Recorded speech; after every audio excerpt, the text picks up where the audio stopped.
It was that bad. You understand? It was that bad.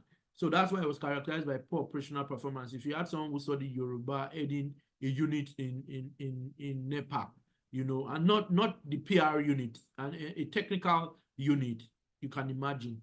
The National Council on Privatization then set up the Electric Power Sector Implementation Committee, which developed the National Electric Power Policy. Now, generally, when you speak to various sectors, particularly energy related, the power sector, if you're going to develop laws, if you're going to try to move forward, it's a process. First thing people usually do, you'd have to do some research findings, power audits. All of that research, your findings now constitute a policy document. That policy document will state what you want to achieve, how you want to achieve it, the institutions to set up, issues around local content, all of those would be in your policy. Then from your policy, you now enact a law. Now, policies by themselves are not enforceable. They are not justiciable. If you look at the Constitution, you find out that there's directive principle and objective of state policy. State policies by themselves are not justiciable. So most times, people then enact laws to enforce policy. So that's why, even though we had the National Electric Power Policy in 2001, they had to enact the Electric Power Sector Reform Act to be the vehicle to enforce that policy. You understand? So from the EPIC, which was the Electric Power Sector Implementation Committee, they developed the National Electric Power Policy, which was approved by the Federal Executive Council in 2001. That was by Obasanjo's team, President Obasanjo's team. The principles and recommendations of the policy formed the crux of the Electric Power Sector Reform Act. So that law provided for a regulator, provided that we will move from NEPA to unbundle the behemoth NEPA, which was vertically integrated in the sense that it did generation, transmission, distribution, and supplies, so to speak, right? And it was to be unbundled. And that's one of the things that act said, unbundled and then privatized. Now, that's the next point. The PATI was subsequently unbundled in 2013 into 18, and it was actually done before 2013. It was done around 2006-ish. There wasn't just so much noise about it. The privatization, it culminated in the privatization, which happened actually in 2013. And there were 18 successor entities. 6 were generation companies, a transmission company, and 11 distribution companies. The 6 generation companies were sold almost completely, 100%.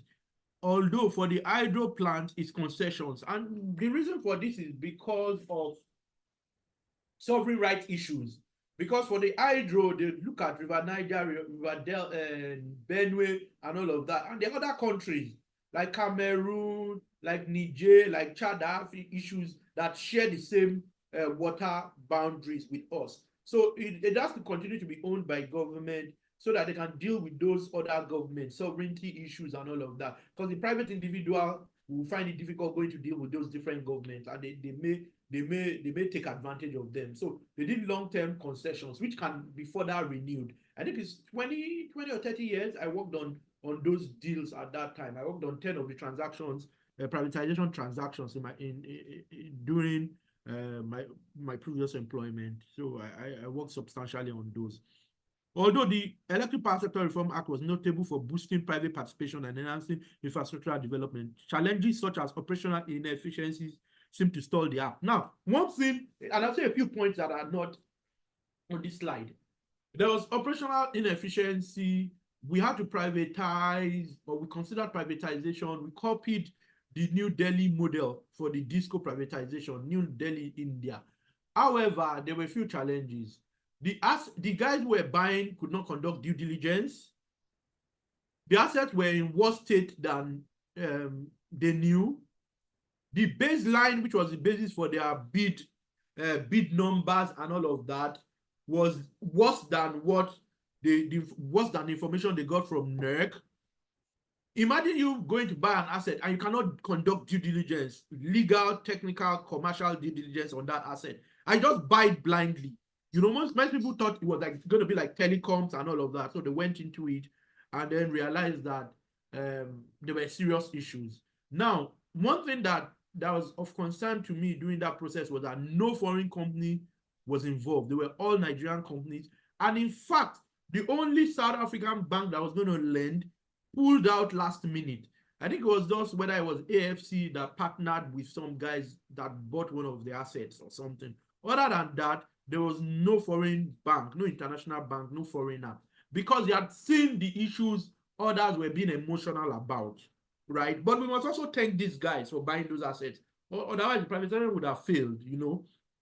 So the issues, many of them also, some of them didn't even have money to buy. They borrowed money for the equity, because the rule was 70% equity, 70% debt, 30% equity. Many of them even borrowed that 30% equity again. They first got debts from commercial banks, deposit money banks, and then they now borrowed another 30% from elsewhere to make the 100. So people who didn't have money to buy the assets didn't even have money to upgrade the assets. So many of the assets were in bad state, bad shape.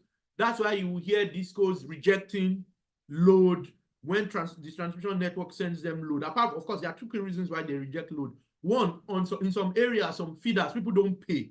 So because they don't pay, they have an obligation to move revenues. That's the different companies. They have an obligation to move revenues to generation companies, market operator, system operator, the TCN, which is SO and MO, system operator and market operator, and embed, and the Gencos too, generation companies. It's the disco that pays everybody. Then the generation companies have to pay for gas. But if you know that in a particular area, they don't pay me as a disco, I don't want to even send power there. I'd rather send power to an area where they pay. That's one reason. Another reason was poor infrastructure. A lot of their infrastructure could not take power. Recently that we have banding, you find out that a lot of people are complaining, a lot of transformers are having issues, a lot of infrastructure locally having issues, because that infrastructure is not used to receiving so much power, because they're already old. So they didn't really have money to spend on upgrades. That's why a lot of them, I think at least six of them have been taken over by the banks, and NEC is looking to sell. Kaduna, Kano, Yola, Ibadan, Benin, those at least readily come. Abuja, you know, those readily come to mind. Out of 11, imagine 6 already sold. The other 5 are just hanging in there.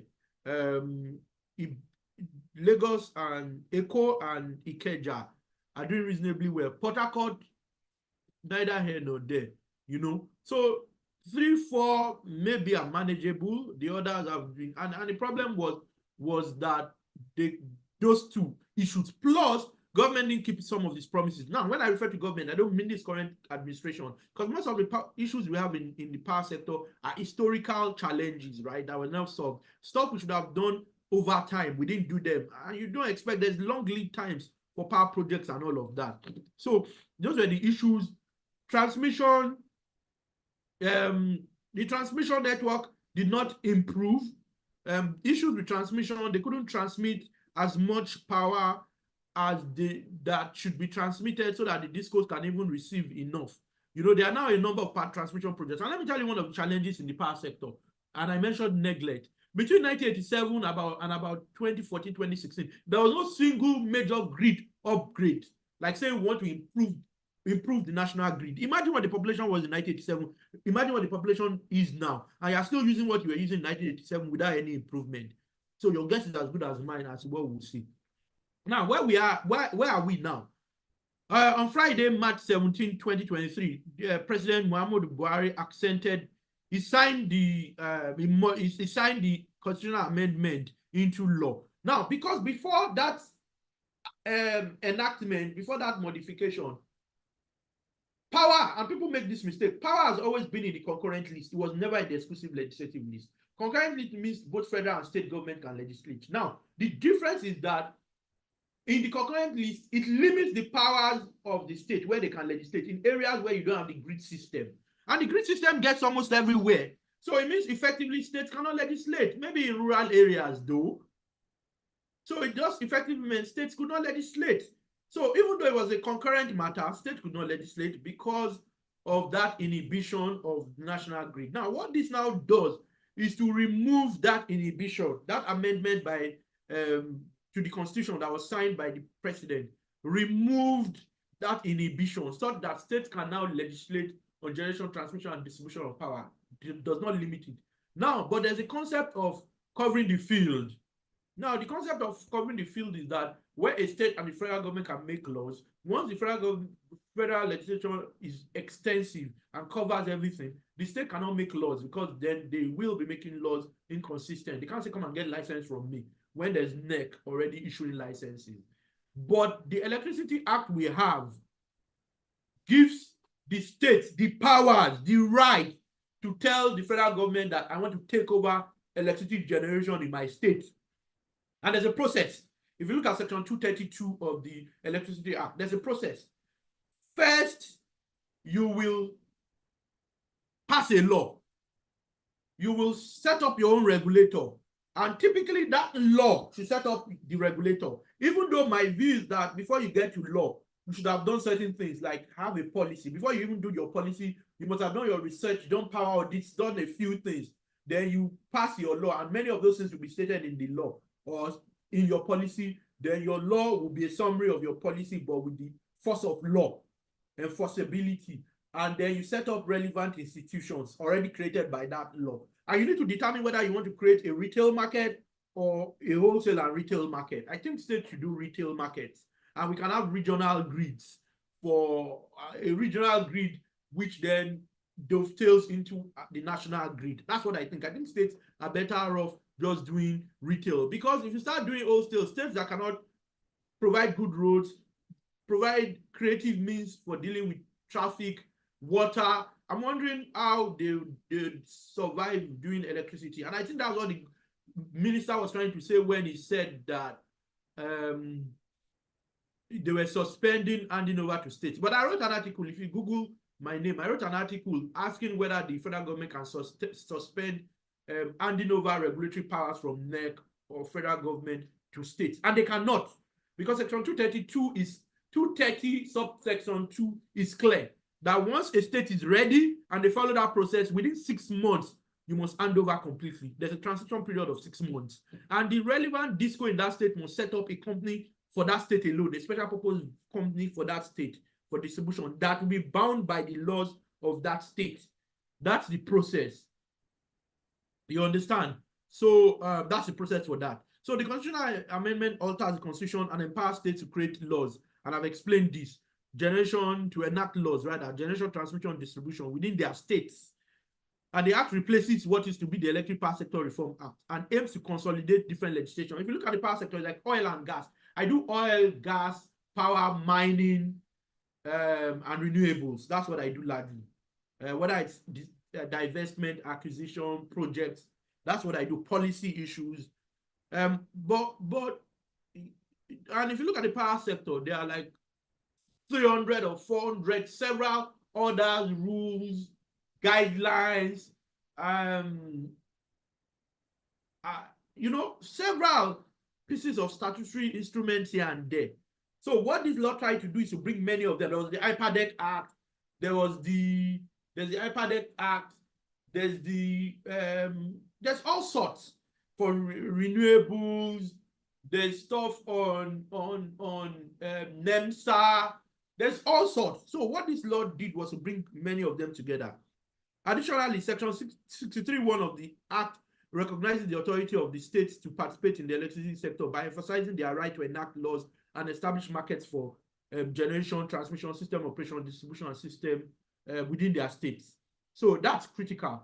Now, quick highlights of the Electricity Act.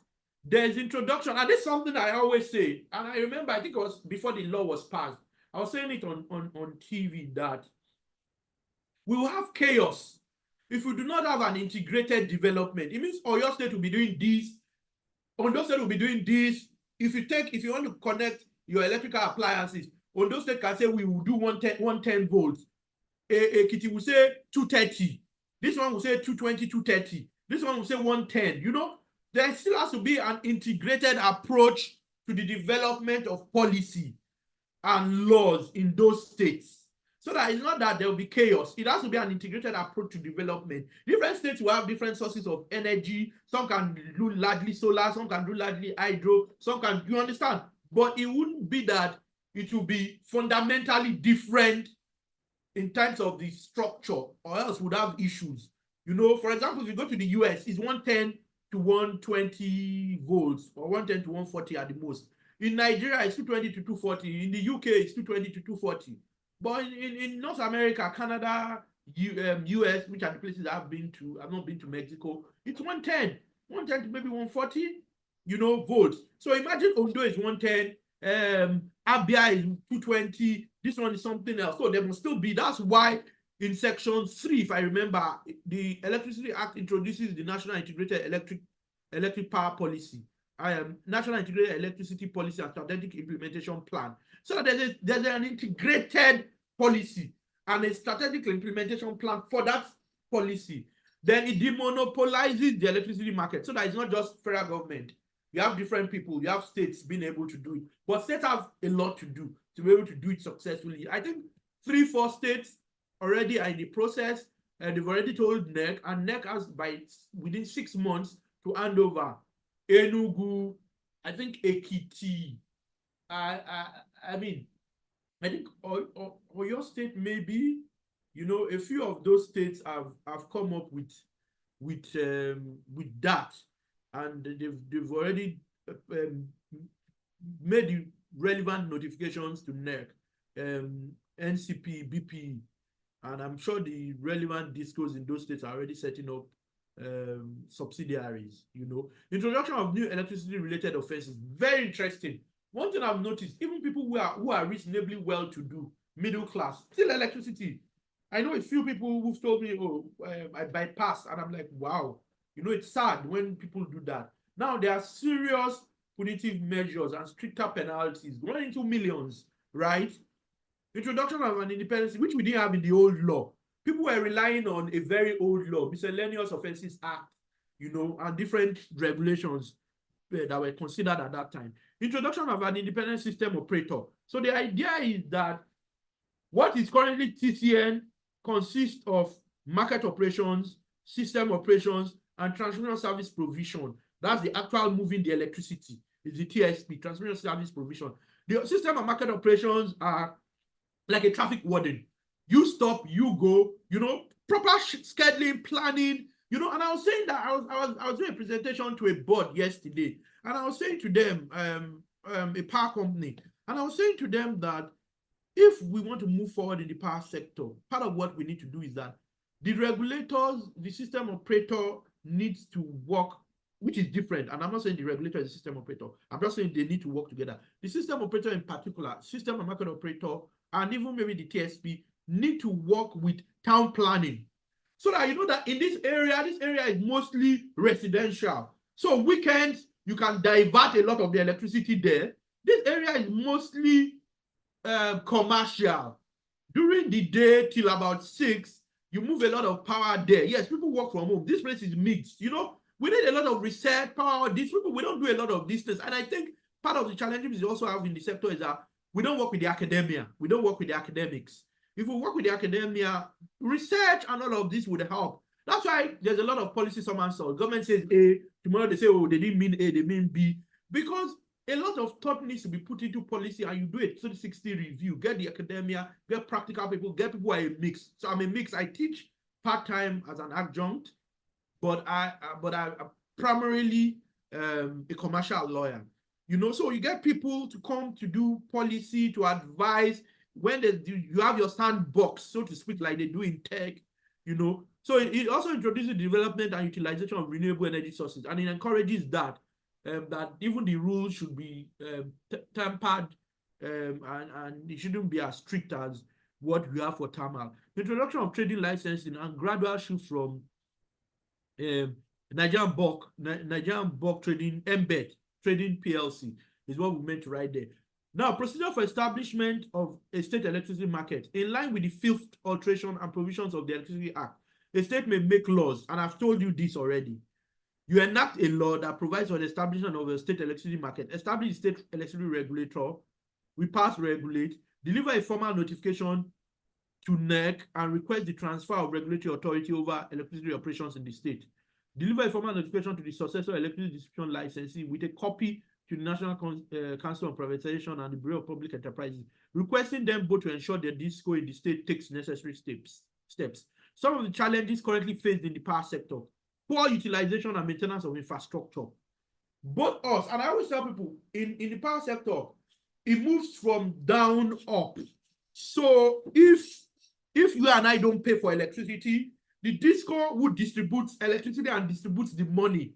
Distribute electricity to you and I, distribute monies to market participants, generation companies, transmission network, which includes the M1 SO, embeds in some cases, administrative charges and all of that, and the gencos who will pay for gas. Because remember that over 80% of our electricity is gas-fired. You know, if over 80% of our electricity is gas-fired, it then means that if we don't have gas, you can't even have electricity.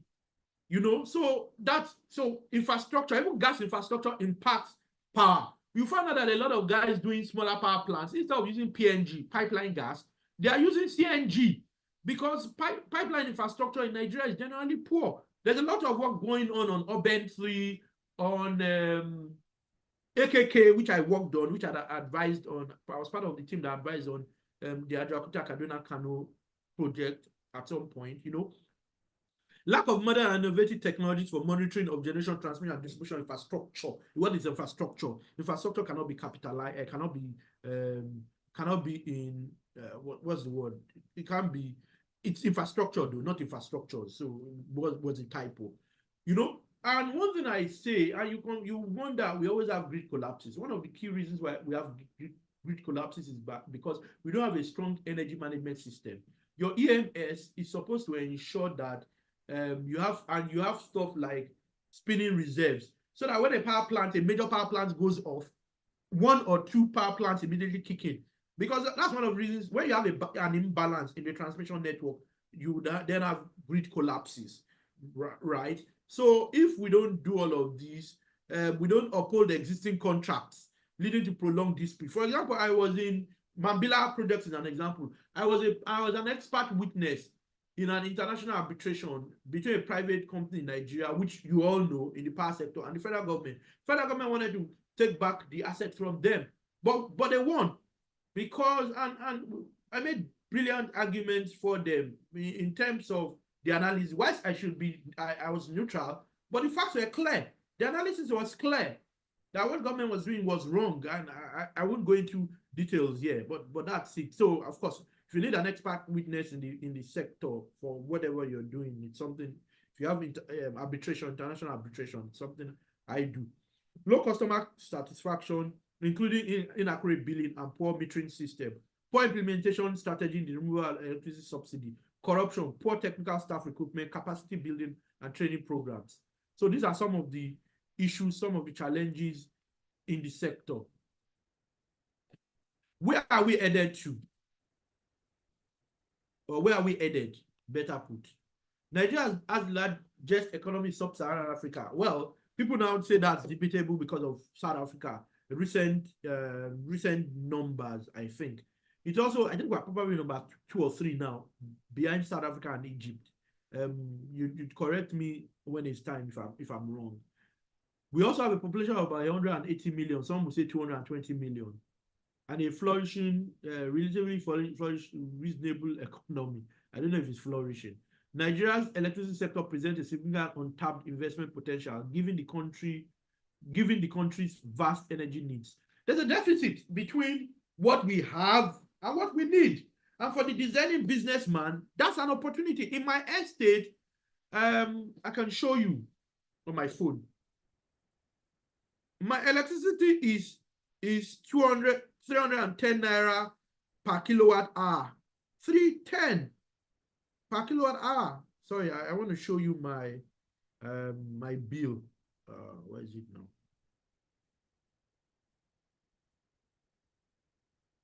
This is my bill. I don't know if you can see. This is my electricity bill. If you look here, you see rate 310 per kilowatt hour. So this business, someone has an IPP here, gas fired for a number of estates around here, gas fired. The only problem I have in where I live is water. When it rains, it's bad. When it rains heavily in particular. And they are using CNG, I think. So those are opportunities for people who are business people and who see it. Off grid at the moment is probably your best bet. Even MBET is not signing new PPAs. If I remember from my last interactions with them, we used to do a lot of advisory for MBET until this year. I think we did a lot of work for them last year before. Fifth, alteration and provisions of the Electricity Act by enabling states to establish the electricity market. This is where we're headed.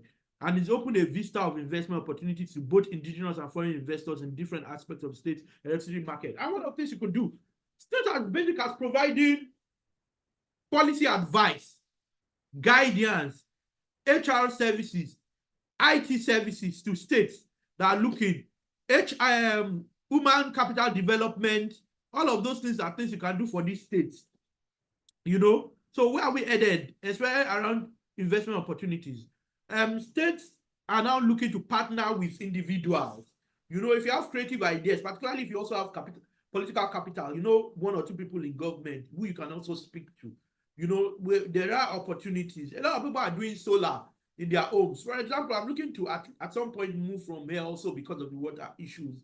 And I'm saying I'm going to build a major solar facility where I'd move to, because it then pushes down my electricity bill over a period of time. Because we do what, 400, 500K a month here on electricity alone. So imagine that in a year, you're talking about like 6 million.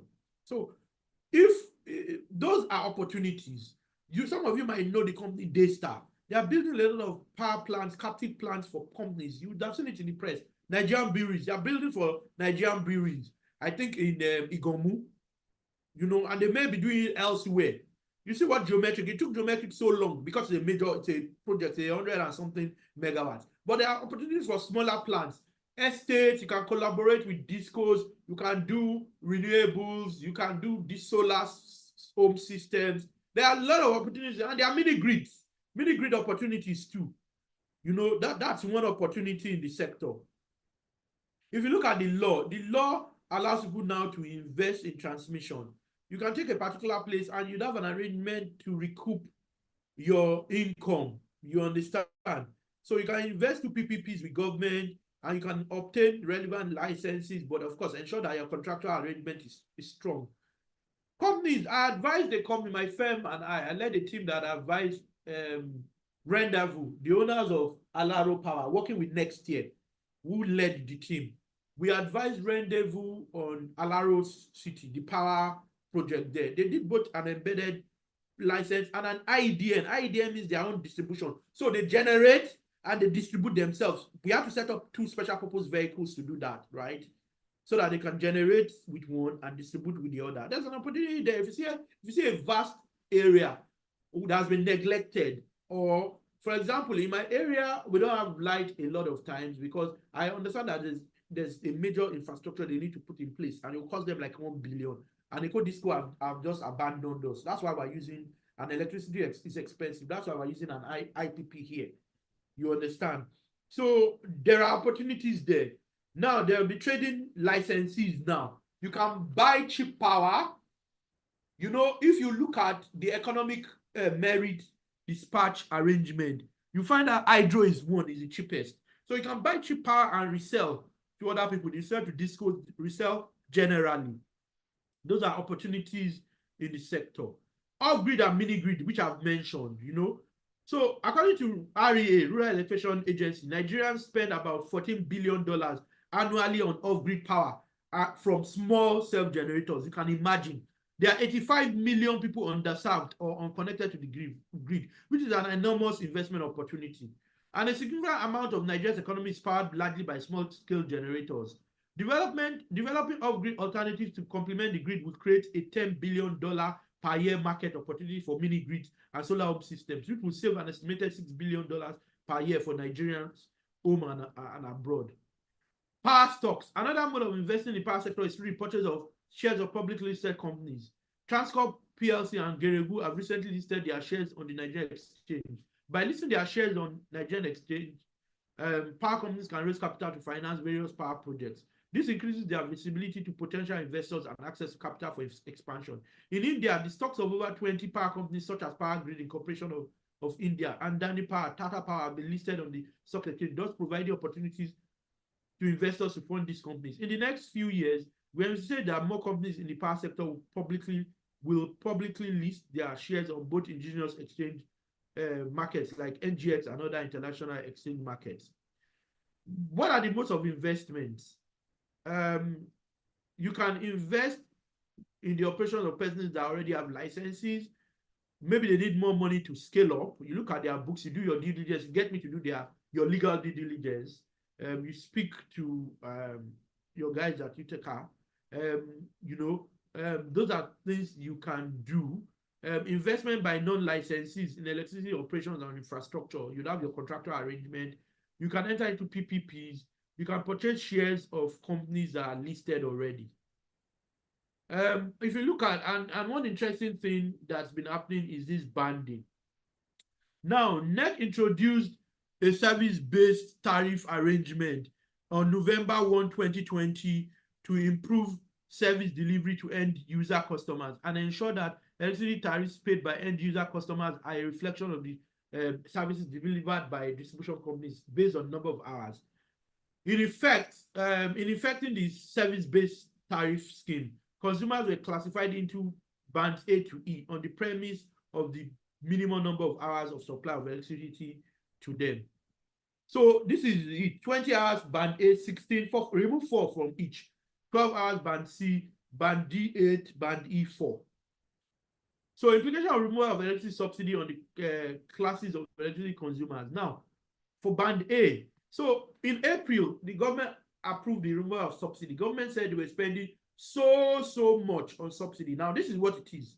When you see the tariffs of these electricity companies, you will see the actual, what the tariff should be. You will see what is allowed. At times, what they allow is what you and I pay. The difference is what is then paid by the federal government.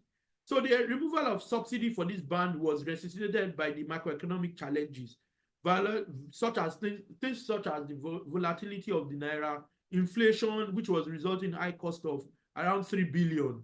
You can imagine. And other classes, whereas they only budgeted whether 245 billion. That's what's in the budget. Whereas what you have is 3 billion. So all of this meant government was finding it difficult,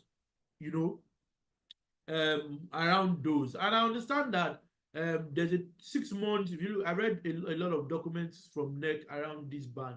And I understand that within 6 months, band B consumers are supposed to transition to band A. So what a consumer should do when the quality of supply is less than the minimum number of hours of service? You are expected to report such instance to the relevant DISCO. Where there's a failure by the DISCO to deliver on the approved minimum hours of supply, the performance of DISCO will be evaluated over a period of 60 days. Upon verification by the Commission, the rates payable by all consumers in that cluster will be adjusted in line with the quality of service delivered. Now, the DISCOs have an obligation, practically speaking. When you find out that you are getting less, report to the DISCO. If they do not answer you, there's a particular email address, and I missed this. There's a particular email address. I'll see if I can find it and send it to you, Utica. There's a particular email address where you're supposed to send an email letting NEC know. Now, what are the recommendations of the House, the Senate for the Nigerian power sector? They issued 11 recommendations with respect to removal of electricity subsidy and consequent electricity hike. This include NEC should suspend the ongoing implementation of the multi-year tariff order 2024, which increases tariffs substantially. NEC should fully comply with the mandatory requirement of stakeholder consultation under Section 48 of the Electricity Act regarding future regulatory decisions to avoid a repeat of the confusion and public outcry following the recent tariff increases. The Ministry of Power, NEC, should adopt measures to address the problem of power scarcity holistically rather than its preoccupation with price manipulation in their own view. That's what they've said. Next should hold discourse accountable on KPIs and failure to deliver on capital expenditure and operating expenditure allocations. You know, these are some of the highlights of what the Senate said. That the federal government metering intervention should be encouraged and intensified. The federal government must pursue the metering intervention without prejudice to the statutory obligation of discos to meter their customers as provided under Section 68. The Minister of Power is to intensify efforts to honor the substituting contract with Zigbee networks for the manufacture, supply, installation, management, and maintenance of prepaid meters. It should also intensify efforts on the recent tripartite metering project consortium agreement between ZNL and the other companies listed here. So these were the recommendations. Vigorous implementation require decentralization provided for under the Constitution, and the Minister of Power is to establish an electricity consumer protection unit. So there are numerous opportunities for both indigenous and foreign investors in the Nigeria sector, but you must conduct your due diligence. You must understand what you're going into. You must have strong contracts. And I always tell people, particularly when the amount involved is substantial, internationalize your contracts. When I say internationalize your contract, make sure you are doing international arbitration as much as you can. Force your way, because international arbitration ensures that you have fairness. It might be a bit expensive, but ensures you have fairness, ensures speed. We were at arbitration in November 2022, and by last year May, if I'm not mistaken, the arbitral award was out. I think, was it last year May? Or was it early this year? I think it was last year May. Yeah, by last year May, the arbitral award was out. Less than a year. If it's court, if it's Nigeria, you might be there for the next 5 years, back and forth.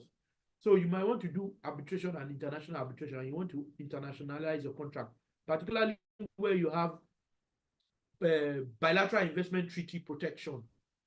Maybe you have a shareholder that is in Netherlands, is a Dutch or something, or from the Netherlands. Those are some of the things you can do when you have this sort of contract. It helps you improve the overall bankability of your projects. And that is it from me. And I hope you found it useful and a bit interesting. Thank you. A few people have left. I hope it's not that they found it boring, but that's it. Well, thank you very much, Dr. Oni. And then, sorry, I've written a few interesting books. If you're interested in any of my books, you can please reach out. Very practical stuff on power and oil and gas. Thank you. Gas, natural gas, and the petroleum market. Thank you. Okay. Thank you very much, Dr. Oni, for that very comprehensive and insightful presentation. Your detailed breakdown of the historical context, the current state, and the future opportunities in the Nigerian power sector has provided us with a clear understanding of the landscape. So we appreciate your expert analysis, and we look forward to seeing these insights translate into actionable strategies for growth and development. But before I go to the chat room, I would just like to ask you a question. In what ways can NERC enhance its oversight to ensure that these discos meet their KPIs, especially regarding customer metering and service obligations? Sorry, can you repeat that question? I heard the latter part. I missed the earlier part. Okay, so I said, in what ways can NERC enhance its oversight to ensure that discos meet their KPIs? Okay, especially regarding customer metering and service obligations. Very good question. To be honest, NERC is one of the best regulators when it comes to regulations, issuing brilliant, good regulations, well thought through. However, where they suffer, where they perform poorly is implementation, is in enforcement. So I think some of this they can do is to ensure more interface with consumers. Have 100 dedicated customer service lines where people can call. Have email addresses that work all the time where people can send you emails. Have a situation where when people complain to the distribution companies, they can copy a NERC email address and you take action immediately. Similar to, and I had an issue once. I think one of these fraudsters defrauded me, asked me to send money somewhere, or a friend, I don't know how they got into my friend's email address. My friend had sent me an email about some payment he needed me to help with. I don't know. And later I got another email from the same email address. Okay, don't forget to help me send the money, send it to this account. I don't know how they were able to intercept. And I sent that money. And I told the bank to refund my money, and they did. And someone told me to copy a particular email address. And when I sent the next mail, then they responded. Before then, they didn't respond to me. They didn't even answer me. That was what? This was 15 years ago or more, you know.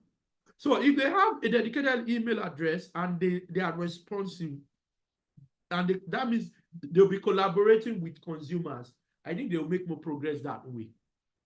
Beyond just issuing regulations. Because we have a lot of regulations on obligation to meter, obligations on there's a cap to what they can bill you if you don't have a meter, you know, all of those. But enforcement is always a problem. Thank you very much for your answer, sir. So we have some people viewing us from YouTube. They are following the webinar from YouTube. We have a question from Moses Abolade. He said, why is it that difficult to transfer power from the exclusive list to what states should manage? Okay, I've explained that power has always been in the concurrent list. It's just that there was a limit to the powers of states, that they can't make laws or enact laws in areas where you have a national grid. So, for example, in Lagos State can, before the constitutional amendment, both Lagos State and federal government can make laws on power in Lagos State. However, because the national grid gets almost everywhere in Lagos State, they can't make laws, because the constitution then limits the powers to make laws to areas where the national grid system does not get to. What the amendment did in 2023, I think, is to remove that inhibition. It's not that power was always in the exclusive legislative list, it was always in the concurrent. So, so that's what it is. Now, implementation is always a different kettle of fish. You need investment. States cannot do it alone. You need people to come and invest in generation. You need people to come and invest in distribution. If you want to do transmission, state transmission grid, you need people to come and invest. You need to be sure your people can pay. You need to be sure your people are willing to pay. You need to have an enforcement mechanism. So these are the things. The law is there, but there is a gap or a bridge between law and results. And that gap, what the law wants and the results of what you get, is implementation. That bridge is implementation. So if you don't implement well, that means you don't move from good laws to good results because of poor implementation. So that's where we suffer, implementation. Okay, thank you, Dr. Oni. So we have another question from Samuel Olubode. He said, hello, sir. During the unbundling, the PHCN was unbundled into 18 companies. Is there a reason why the transmission section was given to only one company, TCN, and not to competitors? Okay, good question. You'd realize that they consider transmission as a national asset. Everything revolves, if it's grid power, everything revolves around transmission. So imagine privatizing transmission and government has a dispute with the company who owns transmission. They can switch off. That means we have no light, generally speaking. Of course, there are a lot of off-grid projects now. So government saw it as a national asset and as a security issue, a national security issue. That's why they didn't privatize it or didn't seek to. I'm not sure anybody would have bought it, but they didn't seek to. And then it was not given to a private company. It's a government-owned company, transmission company of Nigeria, that is managing the grid because of that issue I mentioned, national security, and it being a national asset.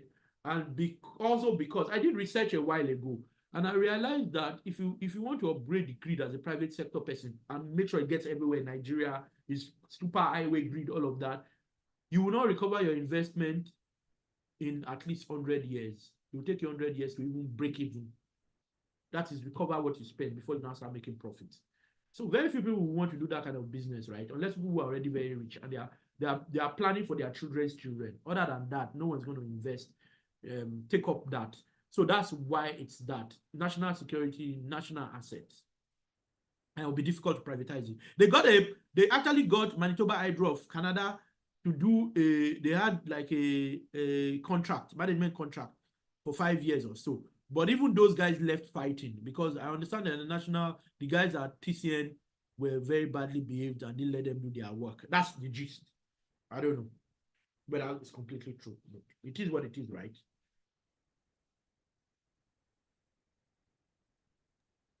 Okay, thank you very much, sir. We also have another question from Adirunke Osho. We have, how did the BPE arrive at the bid price for the discos, knowing that most of the infrastructure were obsolete? You know that they didn't really give a bid price. People were asked to bid, and then you state what you wanted to pay. And people thought it was going to be like telecoms. And then they decided to, whether there was a reserve price, because I worked on those documents, I don't think there was even a reserve price. It was only the hydro that the government put it. Even that, people bid. People bid. I don't think there was a reserve price. I don't think the government put a price to it. So if you see a car and you've not looked at the engine and it looks so beautiful, and you say, oh, I want to pay 50 million for this car.